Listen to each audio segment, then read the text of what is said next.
Hi guys, well it's weekly wrap time, but not just any normal weekly wrap. It's Everest week and it's been a big week of festivities and kind of feels a bit like Christmas week. It's been a bit of a blur, hasn't it? It's been all happening. Out on the Jackson, the super yacht on Tuesday night on Sydney Harbour was outstanding. Out there are the number of the owners and obviously all the connections for all the various runners. And then last night at the Star, our slot holders venue, and again with the owners and everyone celebrating what's to come on Saturday. And that was an outstanding night, wasn't it? Absolutely, and no, look, I've only been here for about 5 minutes, and I already feel like a bit of a rock star. So, so it's been an excellent week, and tomorrow will be an absolutely enormous day. But we'll come back to that. We will. The week that's just gone. What a great start to the weekend last weekend with an absolute ripper. Very, very tight win, but an absolute ripper of a win for Pia Rosa. Tight, but never in doubt, Sam. Pia Rosa was she was outstanding. I was super pleased with that. She'd been shaping up this whole preparation. That was going to be her opportunity, and I thought she was excellent. She just came up the inside, and Tom rode her really well, but I wasn't too sure she was definitely going to take the gap there initially. She just hesitated, but the one in front rolled off enough and gave her enough room, and she was very strong, scraping the paint and getting the job done. Absolutely, and there was a cast of thousands there, and some happy campers. A great celebration straight after and in the winners' room. So, no, really good day there. Rev Miss, she ran around in the Niverson, and although on paper the result probably didn't look fantastic, it was a great start to her prep, and she's got bigger things to come. Yeah, she certainly does. She's an outstanding mare. Obviously, I don't know what we've done to the barrier gods of late, but they've got it against us, and it was no different with her. She had to come from the wide gate and first up, but I thought she ran really well. She loomed into it at the right time and was entitled to tire late, which is what she did first up. But I think she's in for an excellent preparation. I was really happy with her performance. Yeah, absolutely. So I think she's next up at Caulfield on Caulfield Cup Day. So that'll be some exciting races coming up for all of her owners down there. Absolutely, and then we've had a few trialists this week, but special mention Cadal this morning, returning for his first trial of the prep, coming back as a gelding, and it was an excellent trial. Yeah, it really was. Karen McAvoy was really pleased.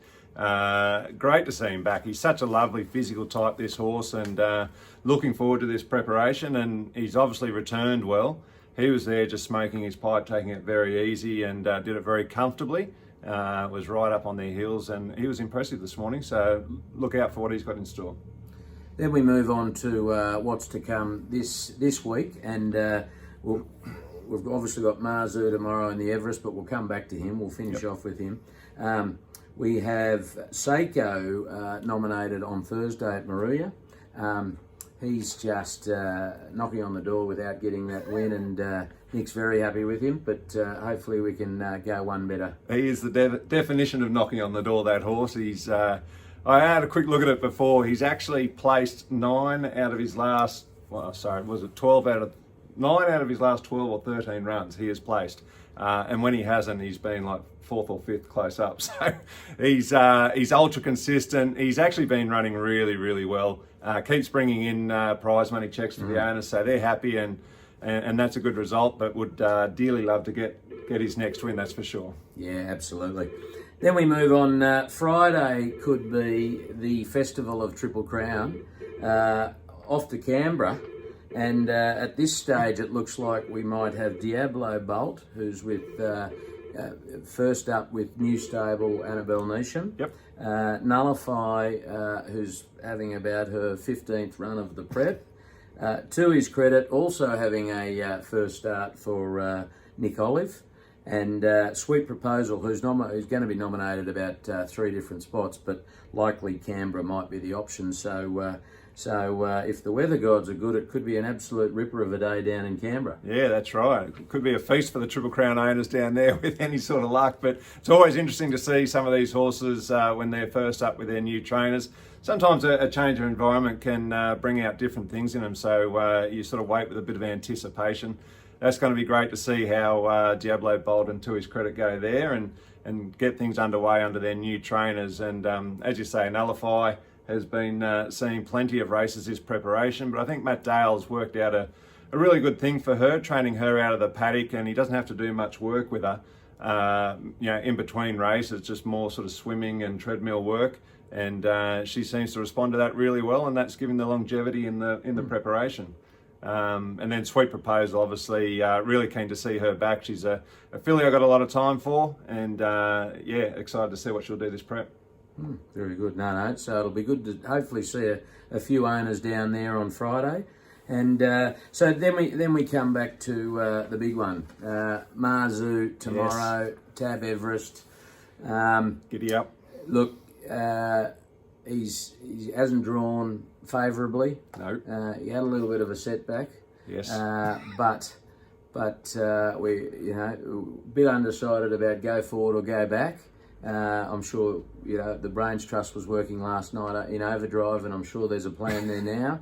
And but I just think there might be a little upset on the cards. A little upset, yes. No, he's long odds, which I keep scratching my head and thinking, am I just coming from a biased owner's opinion? But I just can't see that he deserves to be as long as he is. I'm not saying he should be favoured or anything like that. Obviously, it's been a bit of an interrupted preparation, but first up, he did exactly what we were expecting and more or less hoping he would do. He did have the setback and missed that Premiere run, which, obviously not ideal. But his form has been outstanding, and so many times he's only been sort of a length and a quarter off horses like Giga Kick and I Wish I Win. So to be out at such massive odds, well, it's a bit of a surprise, but I think he's going to run a lot better than that. And we've just got to hope he gets some good luck in the run. That's going to be tricky. And as you were saying, barrier 11, it's the same as last year, where he did manage to run third after being trapped 3 deep for the journey. So that was an enormous run. But it's a different makeup of race this year with the other runners, which makes it interesting. And we were having a bit of a chat last night with Tommy and Pete and talking through the various options. And to be honest, I think it's as clear as mud after that. Had a nice long talk, but there's a few options. Go forward, go back. It's going to be one of those two, but might just depend on how he jumps. Yeah, and look, we've got a good jockey on board, and really happy to have him, and we'll put our faith in him, and he'll make the right decisions, I'm sure. But 100%. It's going to be a huge day. Great weather tomorrow, packed house. A fair chunk of the owners there. We're sorry we're going to miss a couple of them, but fair chunk of the owners there, and it will be enormous. Oh, it is. And look, we've been fortunate enough to be part of this Everest, as you know, for a number of years, and the fifth time in 7 years, which is just mind-blowing. Couldn't imagine that at the start of it when they first announced it, but it is an amazing, amazing day. There's no day like it on the racetrack, and really excited to have all our owners as part of the journey, whether you're part of Marzu or part of the broader Triple Crown team, who I'm sure will be cheering him on. And it's going to be an electric atmosphere, and can't wait for it now. No, very exciting. So fingers crossed. So red hot tip time. Yes. Can't even get it out. No. We had a pretty reasonable day last week. We had for sure. We were at 50%. Your 2 odds-on favourites, you got one of them up, which was good. Was Montefilia odds on? No, probably can't not, remember. but she wasn't far off. No, she was shortish. And of course, King's Gambit ran probably the run of the day, other than Pierosa. Yeah. And got some pretty good value out of King's Gambit. So anyway, good tip. We'll move on to tomorrow. I'll start with mine, and I've decided that I'm now becoming a bit of a proper tipster, and I've got my bet of the day and my value bet. Gamble responsibly, people. Please. So my best of the day, Randwick Race 5, the Kosciuszko, and I've got number 7, Opal Ridge. So first up for Opal Ridge, very talented horse and unbeaten first up. So that's my best of the day. And the value bet each. I said last week I don't go each way. I'm now changing that. Good. You're learning.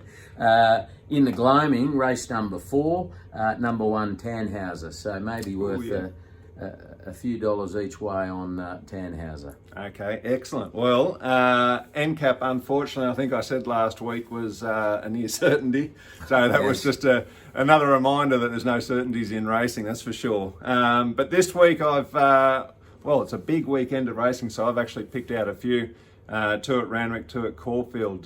First one being in the King Charles the third. Pretty impressive trophy. Did you see that last night? Absolutely, a ripper of a trophy. I think we'll win that one day. Yeah, I think so. We'll put that on the to-do list. I think Mr. Brightside might be taking home that trophy with Craig Williams on board. Obviously, the horse is in great form. Good to see him up in Sydney and contesting a race like that. I think a good winning chance there. And then race 10 in the Anks Stakes, I've got to go with Frumos. J-Mac on board. It's a USA imported horse. And no, I nearly said it's a near certainty as well, but I'm stopping that habit as an each way chance on that one. Then down in Caulfield, race 7, the Might and Power Stakes. I don't think we can go past Alligator Blood.